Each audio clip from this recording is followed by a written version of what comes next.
அனைவருக்கும் இனிமையான வணக்கம். இன்றைய நாளில் இடம்பெற்ற செய்திகளினுடைய தொகுப்பாக இது அமையப் போகிறது.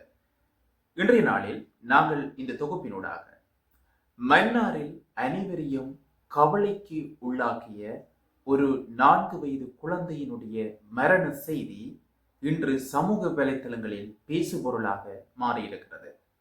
பெற்ற குழந்தையினுடைய இறுதி கிரியையை பார்க்க முடியாத அளவுக்கு விபத்தில் சிக்கிய தந்தை வைத்தியசாலையில் படுக்கையில் இருந்து தனது குழந்தையினுடைய உடலை தடவிய சம்பவம் மெய்சிலிருக்க வைத்திருக்கிறது.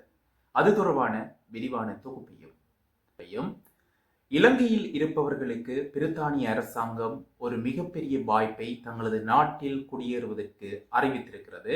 அது தொடர்பான விரிவான செய்திகளையும் விடுதலை புலிகளினுடைய தலைவர் வேலுப்பிள்ளை பிரபாகரன் அவர்களுக்கு சொந்தமான கொள்கலன்களை என்பிபி அரசாங்கம் மறைமுகமாக விடுவித்ததாக குற்றம் சாட்டுபவர்கள் மிக விரைவில் குற்றப்புலனாய்வு திணைக்களத்தில் ஆஜராக வேண்டி இருக்கும் என்றும், ஆனால் அவர்கள் அதற்கு பயப்படுவதாகவும் விமல் ரத்நாயக்க அவர்கள் தெரிவித்திருக்கின்றார். இவை தொடர்பாக தான் இன்றைய நாளினுடைய தொகுப்பு அமையப் போகிறது. பாருங்கள், காணொளிக்குள் செல்லலாம். மன்னார் நானாட்டான் பிரதான வீதி நறுவிலிக்குளம் பகுதியில் வியாழக்கிழமை மாலை இடம்பெற்ற விபத்தில் உயிரிழந்த சிறுவனின் உடலை குறித்த விபத்தில் படுகாயமடைந்த மன்னார் மாவட்ட பொது வைத்தியசாலையில் சிகிச்சை பெற்று வரும் குறித்த சிறுவனின் தந்தை இறுதியாக பார்க்கும் புகைப்படம் வெளியாகி பலரையும் சோகத்திற்குள் உள்ளாக்கி இருக்குது. குறித்த சம்பவம் குறித்து மேலும் தெரிய வருகையில் மன்னார் நானாட்டான் பிரதான வீதி நறுவிலிக்குளம் பகுதியில் இருந்து மோட்டார் சைக்கிளில் தந்தை, தாய், மகன் மற்றும் மகள் ஆகிய 4 பேரும் நேற்றைய முன்தினம் மாலை நானாட்டான் நோக்கி மோட்டார் சைக்கிளில் பயணித்துக் கொண்டிருந்த போது நானாட்டான் பிரதான வீதியூடாக மன்னார் நோக்கி பயணித்துக் கொண்டிருந்த பட்டாரக வாகனம் மோட்டார் சைக்கிளுடன் மோதி விபத்து இடம்பெற்றிருக்குது. இதன்போது மோட்டார் சைக்கிளில் பயணித்த தந்தை, தாய், மகன் மற்றும் மகள் ஆகிய 4 பேரும் பலத்த காயங்களுடன் மீட்கப்பட்டு மன்னார் மாவட்ட பொது வைத்தியசாலையில் அனுமதிக்கப்பட்டிருக்காங்க. எனினும் பலத்த காயங்களுக்கு உள்ளான 4 வயதுடைய சிறுவன் சிகிச்சை பலனின்றி உயிரிழந்திருக்காரு. மேலும் பலத்த காயமடைந்த தந்தை, தாய் மற்றும் 12 வயதுடைய சிறுமி ஆகிய 3வரும் மன்னார் மாவட்ட பொது வைத்தியசாலையில் அவசர சிகிச்சை பிரிவில் சிகிச்சை பெற்று வந்த நிலையில் குறித்த 12 வயதுடைய சிறுமி மேலதிக சிகிச்சைக்காக யாழ்ப்பாணம் வைத்தியசாலைக்கும் மாற்றப்பட்டிருக்கிறார். இந்த நிலையில் குறித்த 4 வயதுடைய சிறுவன் உயிரிழந்த சம்பவம் தந்தைக்கு தெரியாத நிலையில் நேற்றைய தினம் வெள்ளிக்கிழமை மகன் இறந்த செய்தி தந்தையிடம் தெரிவிக்கப்பட்டிருக்குது. இந்த நிலையில் பலத்த காயங்களுக்கு உள்ளாகி சிகிச்சை பெற்று வரும் தந்தை எழுந்து நடக்க முடியாத நிலையில் தனது 4 வயதுடைய மகனுக்கு வைத்தியசாலையில் வைத்து இறுதி அஞ்சலி செலுத்தியுள்ளார். குறித்த புகைப்படம் சமூக வலைத்தளங்களில் வெளியாகி பலரையும் சோகத்திற்கு உள்ளாக்கியிருக்குது. உயிரிழந்த சிறுவனின் சடலம் இறுதி கிரியைகளுக்காக உறவினர்களிடம் கையளிக்கும் முன்னர் வைத்தியசாலையில் அவசர சிகிச்சை பிரிவில் சிகிச்சை பெற்று வந்த தந்தைக்கு காண்பிக்கப்பட்ட நிலையில் தனது மகனின் உடலை தடவி தந்தை அஞ்சலி செலுத்தினார். குறித்த புகைப்படம் அனைவரையும் சோகத்தில் ஆழ்த்தியுள்ளது என்பது குறிப்பிடத்தக்கது. குறித்த சிறுவனினுடைய இறுதி கிரியைகள் இன்றைய தினம் அவரது சமய முறைப்படி இடம்பெற்றமையும் குறிப்பிடத்தக்கது. தமிழீழ விடுதலை புலிகள் அமைப்பின் தலைவர் பிரபாகரனின் ஆயுதங்கள் தான் கொள்கலன்களில் இருந்ததாக நாடாளுமன்ற சிறப்புரிமையில் இருந்து கொண்டு குறிப்பிட்டார்கள். இது உண்மையாயின் ஏன் குற்றப்புலனாய்வு பிரிவில் முன்னிலையாகி வாக்குமூலம் அளிக்க அச்சமடைய வேண்டும் என்று நேற்றைய தினம் பாராளுமன்றத்தில் சபை முதல்வரும் அமைச்சருமான விமல் ரத்நாயக்க கேள்வி எழுப்பியிருக்கின்றார். நாடாளுமன்றத்தில் நேற்று நடைபெற்ற அமர்வின் போது பரிசோதனையின்றி கொள்கலன்கள் விடுவிக்கப்பட்டமை தொடர்பில் எதிர்க்கட்சியின் நாடாளுமன்ற உறுப்பினர் தயாசிறி ஜெயசேகர முன்வைத்த விடயங்களை சுட்டிக்காட்டி உரையாற்றுகையில் மேற்கொண்டவாறு குறிப்பிட்டார். அங்கு அவர் மேலும் உரையாற்றுகின்ற போது, கொள்கலன்கள் தொடர்பில் பொய்யுரைத்ததாக ஏற்றுக்கொள்ளுங்கள் அல்லது விசாரணைகளுக்கு செல்லுங்கள். தமிழீழ விடுதலை புலிகள் அமைப்பின் தலைவர் பிரபாகரனின் ஆயுதங்கள் தான் கொள்கலன்களில் இருந்ததாகவும் அது தேசிய பாதுகாப்புக்கு அச்சுறுத்தல் என்றும் குறிப்பிட்டார்கள். இந்த நிலையில் எவ்வாறு இந்த கருத்து தொடர்பில் விசாரிக்காமல் இருக்க முடியும்? விசாரணைகளுக்கு செல்ல இவர்கள் ஏன் அச்சமடைகிறார்கள்? நாடாளுமன்ற சிறப்புரிமையில் இருந்து கொண்டு எதுவும் கூற முடியுமா? பொய்யுரைக்க முடியுமா? நாடாளுமன்ற சிறப்புரிமையை பயன்படுத்தி கொண்டு எதிர்க்கட்சியினர் நாடாளுமன்றத்துக்குள்ளும் பேச்சுரிமையை பயன்படுத்தி கொண்டு வெளியிலும் பொய்யுரைக்கிறார்கள். கடந்த ஜனவரி மாத காலப்பகுதியில் இந்த கொள்கலன்கள் மேல் மாகாண ஆளுநருடையது என்று அனைவரும் குறிப்பிட்டார்கள். நாடாளுமன்றத்தில் அதை குறிப்பிட்டு கூச்சலிட்டார்கள். இந்த குற்றச்சாட்டுக்கு எதிராக ஆளுநர் நடவடிக்கை எடுத்ததன் பின்னர் தற்போது அவ்வாறு குறிப்பிடவில்லை என்று கூறுகிறார்கள். 323 கொள்கலன்கள் விடுவிப்புக்கு நான் அனுமதி வழங்கியதாக குறிப்பிடும் குற்றச்சாட்டை முற்றாக நிராகரிக்கின்றேன். 5 மாதங்களுக்கு பின்னர் இந்த கொள்கலன்களை நான் விடுவித்ததாக குறிப்பிட்டார்கள். நான் விடுவித்திருந்தால் நீதிமன்றத்துக்கு செல்லுங்கள், வழக்கு தாக்கல் செய்யுங்கள். கொள்கலன்களை விடுவிக்கும் அதிகாரம் எனக்கு கிடையாது. அமைச்சர் என்ற வகையில் எனக்கு உரித்தாக்கப்பட்டுள்ள அதிகாரங்களையும் நான் பயன்படுத்தவில்லை.